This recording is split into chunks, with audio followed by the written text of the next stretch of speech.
Mesdames et messieurs, bonsoir. Bienvenue dans le 19h sur Esaü TV dont voici les titres. Le président du COSLEPI, Badirou Aguemon, a livré les résultats de l'opération d'actualisation du fichier électoral. Plus de détails dans cette édition.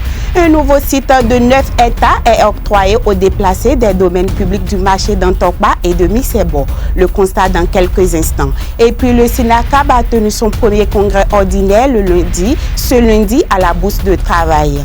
Le point de cette rencontre dans ce journal. Le président du Conseil d'orientation et de supervision de la liste électorale permanente informatisée COSLEPI a rendu public le fichier électoral hier 15 janvier 2017 au siège de l'institution à Agbangandan. Suivons l'honorable Badirou Aguemon au micro d'Abdelkader Achirou. L'opération d'enregistrement complémentaire ne s'étant pas déroulée par faute de moyens financiers, les nouvelles inscriptions n'ont pu être prises en compte dans les résultats définitifs dont nous livrons l'essence ce jour. Toutefois, ces nouvelles demandes d'inscription ayant déjà été traitées et chargées sur les kits biométriques lors de la présente actualisation sont donc prêtes et exploitables à tout moment lors des prochaines opérations d'actualisation. Le fichier électoral national, entendu les 12 ans et plus, version actualisée en 2017, totalise 5 198 510 citoyens béninois. De ce fichier, qui a connu une hausse de 1238 citoyens en comparaison à celui de 2016, qui comptait 5 197 272 citoyens, nous avons pu extraire la liste électorale permanente et informatisée. Liste qui peut nous permettre, sans aucune crainte, d'aborder les prochaines joutes électorales. De façon spécifique, la liste électorale extraite du fichier électoral national comporte 4 832 975 électeurs en 2017 contre 4 746 348 électeurs en 2016, arrimés à 7 964 centres de vote, dont 7 909 centres de vote sur le territoire national, contre 55 centres de vote dans les pays de l'étranger. Le premier congrès ordinaire du syndicat national des conducteurs d'autocars du Bénin s'est tenu ce samedi à la Bourse du Travail. À l'ordre du jour, le bilan des 5 années de gestion de l'équipe sortante et l'élection de nouveaux bureaux. Une équipe de la rédaction des Esaü TV a suivi pour vous le déroulement des événements. Le syndicat national des conducteurs d'autocars du Bénin, SINACAB, est un syndicat regroupant essentiellement toute la chaîne des conducteurs. Après 5 années passées à la tête de ce syndicat, le secrétaire général du SINACAB s'est livré à l'exercice du bilan des actions menées durant son mandat. SINACAB dispose de son propre parking opérationnel à Akassato dans la commune d'Abomey-Calavi, et ceci depuis le mois d'août 2016.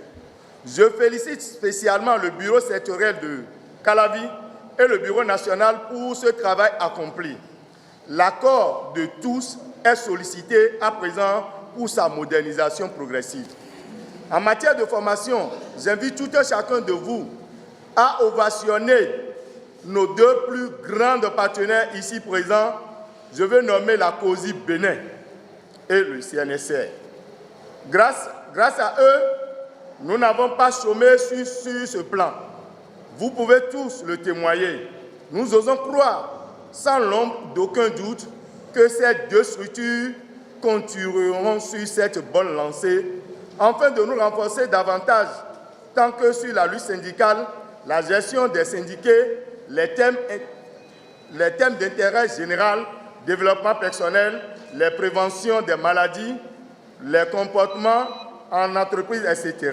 La Confédération et Organisation des syndicats indépendants du Bénin, COSI Bénin, leur confédération de tutelle, n'a pas manqué de leur apporter son soutien lors de ce congrès. Le secrétaire général de la COSI Bénin, le camarade Noël Chadaré, vous convie par ma voix à suivre comme fil d'Ariane de lutte syndicale les 5 fonctions fondamentales que véhicule et recommande le mouvement syndical international.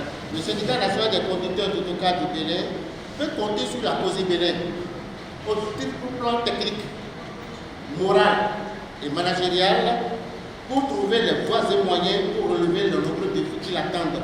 Un congrès au cours duquel les congressistes ont procédé au renouvellement des instances dirigeantes et ce pour un mandat de 5 ans. La SOGEMA a octroyé un site de 9 hectares aux occupants des espaces publics du marché d'Antokba et de Misebo.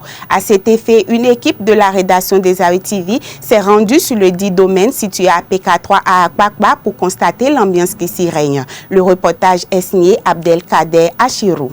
Ce vaste domaine qui s'étend sur 9 hectares est celui retenu par la Société de gestion des marchés autonomes pour accueillir les vendeurs et vendeuses déguerpis des espaces publics de Misebo et de Dantokba. Des boutiques sont déjà bâties, d'autres en travaux d'aménagement. Les agents de la SOGEMA sont présents sur le terrain pour enregistrer les personnes voulant obtenir un emplacement dans ce marché. Ainsi, les vendeurs se bousculent en file indienne. Chacun est en train de venir prendre son boutique. Donc, pour le moment, en temps, on a arrêté. Comme Tobola est venu, on commence par casser les gens. Il y a les gens qui viennent dans les boutiques ici. Eux, ils font les piliers avec les tôles. C'est nous-mêmes, usagers, qui faisons les clôtures de la place et met la porte. Nous-mêmes, au fait, c'est les personnes même qui construisent. Ce n'est pas la SOGEMA qui construit la boutique. Et ils donnent l'espace. Nous avons 1440 hangars avec les places assises, etc.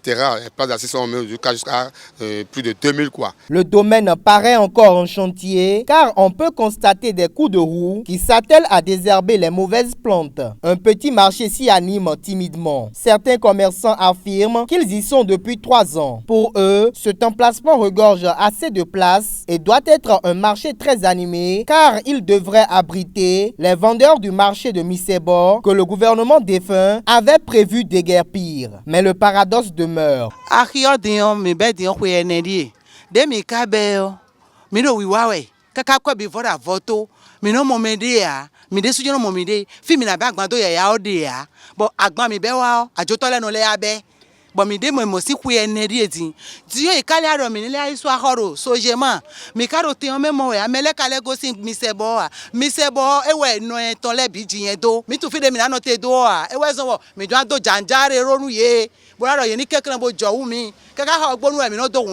Selon certaines indiscrétions qui ont voulu rester sous anonymat, le prix de location des boutiques a connu une légère hausse. Conscient des enjeux, l'espérance des commerçants déjà présents sur le site se tourne vers l'exécutif afin qu'ils puissent mettre les moyens à contribution pour que ce marché s'anime et s'inscrive désormais dans le rang des espaces commerciaux d'envergure internationale. Oswald Omeki a inauguré ce dimanche 15 janvier le village de la Canne 2017. Installé un peu partout dans les villes de Cotonou, Porto-Novo, Azové, Abomey et Parakou, l'initiative vise à permettre à tous les citoyens de ces villes de suivre la 31e édition de la Coupe d'Afrique des Nations qui se déroule au Gabon. Retrouvons Leandro Kodo pour le compte rendu. L'esplanade intérieure du stade Mathieu Kirikou a servi de cadre ce dimanche 14 janvier à la mise en service du village de la Canne. Une initiative visant à permettre à tous les Béninois, quelle que soit leur localisation sur l'étendue du territoire national, de suivre la 31e édition de la Coupe d'Afrique des Nations. Ainsi, le stade Mathieu Kirikou de Cotonou, la place Bayol de Porto-Novo, le parc Auto d'Azové, les places Goro à Abomey et Issa Abdoulaye à Parakou abriteront du 14 janvier au 5 février 2017 le village de la Canne. Une initiative du ministre des Sports qui consiste à vivre la compétition en direct et en intégralité. Nous avons retenu 5 communes phares pour la première phase de ce projet. Donc nous avons installé un premier village ici au stade Mathieu Kirikou pour Cotonou. Nous avons installé un autre à la place Bayol à Porto-Novo dans la capitale du Bénin. Nous avons installé un village à la place Goro à Abomey, un autre village sur le parc Koto d'Azové dans le Koufo et enfin un dernier village à Parakou à la place Abdoulaye Issa. Une fois encore, notre souhait est que tous les Béninois puissent vivre cette compétition, puissent participer à la fête. Et donc je les invite à sortir de chez eux. C'est bien de regarder le foot seul à la maison, mais c'est encore mieux quand on le regarde en groupe avec ses amis et qu'on peut discuter, partager cette passion du sport. Et donc c'est le but de cette initiative que nous lançons pour la première fois et qui sera pérennisée dans les années à venir. Absent depuis plusieurs éditions, Oswald Obeki s'est prononcé sur le tirage au sort des éliminatoires de la prochaine Coupe d'Afrique des Nations qui se déroulera au Cameroun en 2019 et incluant la participation des écureuils. D'abord, il faut dire que j'ai été personnellement satisfait du tirage qu'il y a eu parce que nous sommes dans une poule qui pour moi est une poule accessible.